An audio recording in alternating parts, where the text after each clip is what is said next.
चलिए, कर रहे हैं, इस पर क्या कहेंगे आप? मैं कुछ नहीं कहूँगा ना, इनॉग्रेट हो रहा है तो हो रहा है।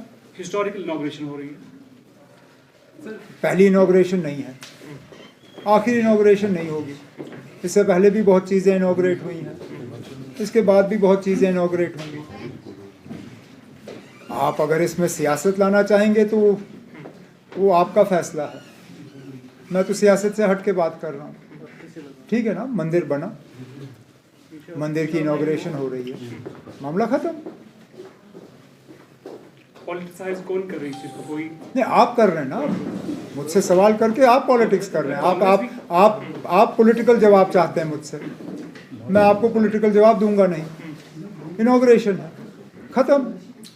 सर, आपने ट्वीट जाने से पहले आपने एक ट्वीट किया था, उसमें मैंने बहुत मीटिंग ट्वीट थी, किए। उसमें आपने बताया था कि वहां से आने के बाद थोड़ा सा मुझे एनर्जेटिक होने दीजिए। वो क्या था? थोड़ा सा कुछ नहीं ना, क्या था,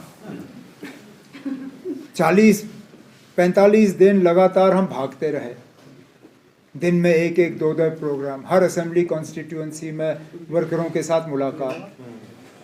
साल का एंड था,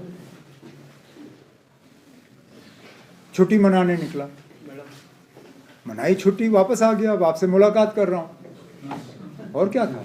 तो पॉलिटिकल जो सिनेरियो थोड़ा सा चेंज हुआ है यहाँ पर। क्या जो चेंज पुराने लीडर्स थे वो फिर से ज्वाइन कर रहे हैं, तो उसके हवाले से क्या बताएंगे आप? जिस लीडर के हवाले से आप बात कर रहे हैं, पहले तो उन्होंने खुद कहा कि मैं कहीं गया ही नहीं था, और जिस पार्टी को छोड़ने की बात की जा रही थी उस पार्टी ने भी कहा कि इन्होंने कभी हमें ज्वाइन नहीं किया। तो अगर उन्होंने किसी पार्टी को छोड़ा नहीं था और किसी पार्टी को ज्वाइन नहीं किया था तो फिर ये घर वापसी थी ही नहीं। अगर इसके अलावा कोई है जो ज्वाइन कर रहा है या ज्वाइन करने पे सोच रहा है तो मुझे बताइए, तो फिर हम उस पर भी तबसरा कर सकते हैं।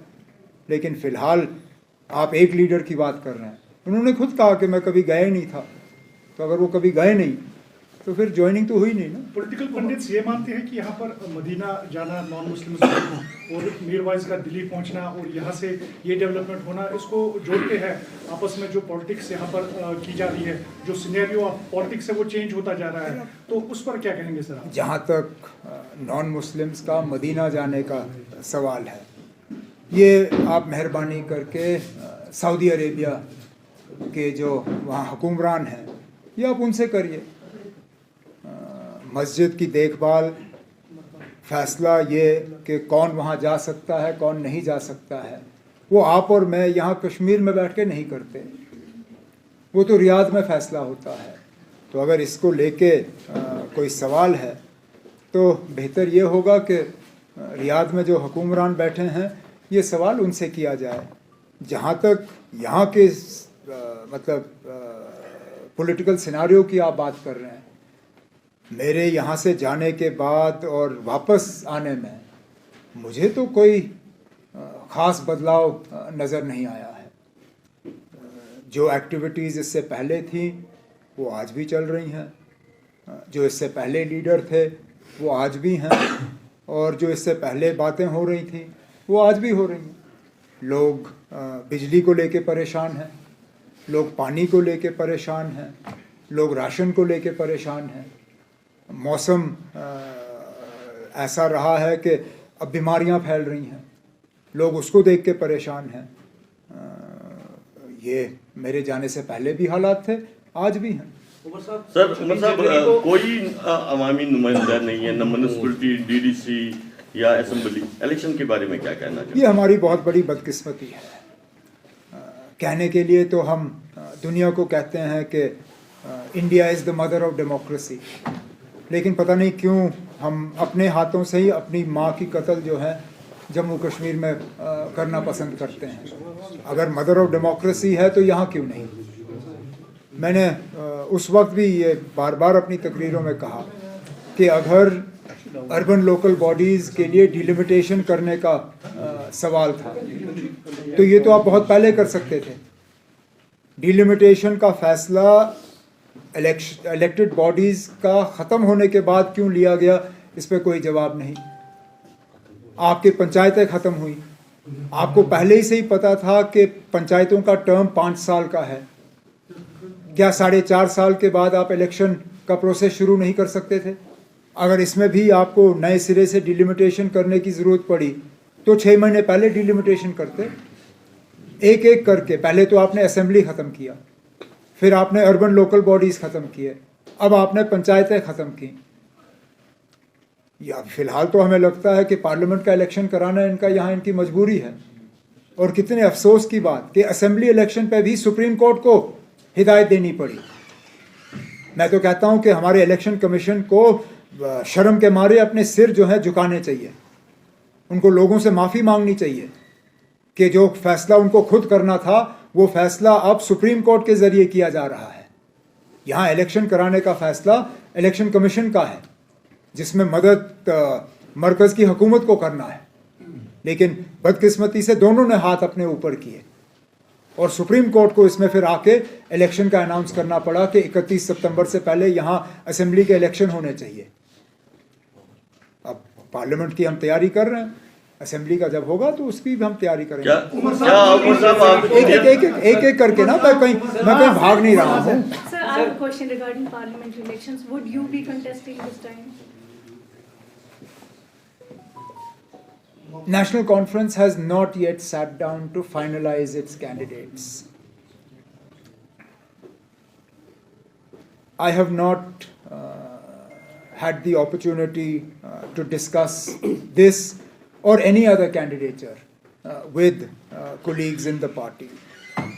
Once the process of discussing starts, then we'll see who are the best candidates that can be fielded from all the concerned constituencies. For me, first and foremost would be that Farooq Saab fights. We would not have a situation where both Farooq Saab and I would go to Parliament at the same time. Should a situation arise where Farooq Saab steps back from this forthcoming Parliament election, then we'll see what the party chooses to do. But it's not a conversation that we've had in the party yet. 26 जनवरी को sir cultural टेबुलाई जो regarding seat sharing NDA alliance in Jammu and Kashmir, क्या मैं फिर से पूछिए sir जैसे ना? बाकी स्टेट्स में इंडिया अलायंस सीट शेयरिंग कर दिया पार्लियामेंट के लिए, जम्मू कश्मीर में भी वो चल रहा है कुछ? अब फिलहाल तो कोई बात हुई नहीं है, बात होगी तो हम ज़रूर बात करेंगे। हम इंडिया अलायंस के मतलब हिस्सेदार हैं, लेकिन कुल मिला के अगर लद्दाख को जोड़ के भी हमारी 6 सीटें हैं। मुझे नहीं लगता हमें 10-15 मिनट से ज़्यादा लगेगा अपना फैसला करने पे। 6 सीटों में अब 10 मिनट, मैं कहता हूँ 10 मिनट भी बहुत है, हम तो 5 मिनट में ये कंप्लीट कर सकते हैं। मैं तो चाहूँगा कि जहाँ से सीट मिलने की उम्मीद हम रख रहे हैं, यूपी, वेस्ट बंगाल, महाराष्ट्र, बिहार, पंजाब, दिल्ली, तमिलनाडु, केरला, यहाँ पे थोड़ा सा वो सीट शेयरिंग की जो हरकतें हैं उनमें तेज़ी लाएं। हमारे 6 सीटों पे जैसे मैंने आपसे कहा हमें 10 मिनट लगेंगे, हम तो वो कभी भी कर सकते हैं। उमर साहब अगर आपको राम जन्मभूमि इन्विटेशन मिलेगी तो उमर साहब जाएंगे? मुझे दावत आएगी नहीं ना, नहीं आएगी तो आप क्यों मुझसे पूछ रहे मैं जाऊंगा या नहीं जाऊंगा? बिन बुलाए मेहमान कौन जाता है? अगर आई नहीं आएगी ना। अगर आई, जिनको दावतनामा आना था उनको तो मिल गया ना, जो इंडस्ट्रियलिस्ट, क्रिकेटर, फिल्म स्टार्स, बाकी उनके नाम तो सबके सामने हैं। मेरा नाम कहीं है उस लिस्ट में? नहीं ना। ना इनका कोई इरादा है मुझे बुलाने का। जब इनका कोई इरादा नहीं है बुलाने का तो अगर मगर में हम क्यों पढ़ें? सर एटली पावर प्रोजेक्ट 26 जनवरी को जो कल्चरल प्रेजेंटेशन होती है, जो टेबुलर होता है, उसमें कुछ स्टेट्स और यूनियन टेरिटरीज को इस साल नहीं रखा गया है, जो कल्चरल इवेंट वहाँ पे होता है। जैसे कि ये कोई नई बात नहीं है पंजाब और इसमें ये कोई नई बात नहीं है। हर रियासत और हर यूनियन टेरिटरी को हर साल नहीं दिया जाता मौका। इसमें मरकजी हुकूमत जो है वो चूज करती है किसको देना है और इसको नहीं देना है। अगर आपका सवाल ये है कि सिर्फ अपोजिशन स्टेट्स जो हैं उनको इससे बाहर रखा गया, तो मैं कहूँगा कि ये बदकिस्मती है। ये 26 जनवरी जो है ये बीजेपी का प्रोग्राम नहीं है, ये मरकज़ी हुकूमत का प्रोग्राम नहीं है, ये पूरे मुल्क का है। हाँ बेशक आप हर रियासत को हर साल मौका नहीं दे सकते हो, लेकिन सिर्फ अपोजिशन पार्टीज़ की हुकूमतों जो हैं उनको यहाँ से बाहर रखना, इस पे दोबारा सोचने की ज़रूरत है। सर रैटली पावर प्रोजेक्ट जो राजस्थान को 40 साल के लिए ये एग्रीमेंट किया गया सर, उसके हवाले से थोड़ा सा जानना चाहिए। ये सीधा सीधा हमारे साथ लूट है, और क्या कहूँ। प्रोजेक्ट हमारा, पानी हमारा, बिजली हमारी। अगर यहाँ पे हम लोगों को 24 घंटे बिजली हफ्ते के 7 दिन फराहम कर रहे होते तो मुझे कोई एतराज़ नहीं होता। राजस्थान क्या, आप तमिलनाडु और मालदीव्स तक ये बिजली पहुँचाओ, मुझे फ़र्क नहीं पड़ता। लेकिन हमारे लोग आज बिजली के लिए तरस रहे हैं। सख्ती में आप कोई हमारे साथ मतलब कोई रहम नहीं करते हो। जब आपको मीटर लगाने होते हैं तो आप हमारे घरों पे वो स्मार्ट मीटर जिसको आप कहते हो, जहाँ पहले पैसा भरना होता है फिर बिजली आए ना आए वो दूसरी बात है, वो मीटर लगाने में आप पीछे नहीं रहते हो, लेकिन बिजली आप फराहम नहीं करते। करिए, कोई बात नहीं, असेंबली इलेक्शन हो जाए, मैं देखता हूँ आप किस तरह हम इसको आगे चलाएंगे। सुप्रीम कोर्ट तक क्यों ना हमें जाना पड़े, ये बिजली राजस्थान नहीं पहुंचेगी। उमर साहब, अगर बिजली की बात करें, जैसे डाउनटाउन है, बाकी जगह हैं, हर महीने 150 रुपया चढ़ाया जाता है, उसके बारे में क्या? वही तो मैं कह रहा हूं ना, सख्ती में इन्होंने कोई कसर बाकी रखी? बिल टाइम पे, स्मार्ट मीटर, तमाम तरीकों से मतलब वो तंग करते हैं। लेकिन जब हम अपने पावर हाउस की बिजली हासिल करने की उम्मीद रखते हैं तो हमें पता चलता है कि वो भी 40 साल। ये मैं पहली बार सुन रहा हूं कि 40 साल, अभी तक तो 15-20 साल का होता था, ये 40 साल कहां से? ये हम नहीं होने देंगे ना, ये नहीं होगा। मैं आपसे अभी भी कह रहा हूं, इलेक्शन हो जाए, हुकूमत बनेगी, राजस्थान को ये बिजली नहीं पहुंचेगी।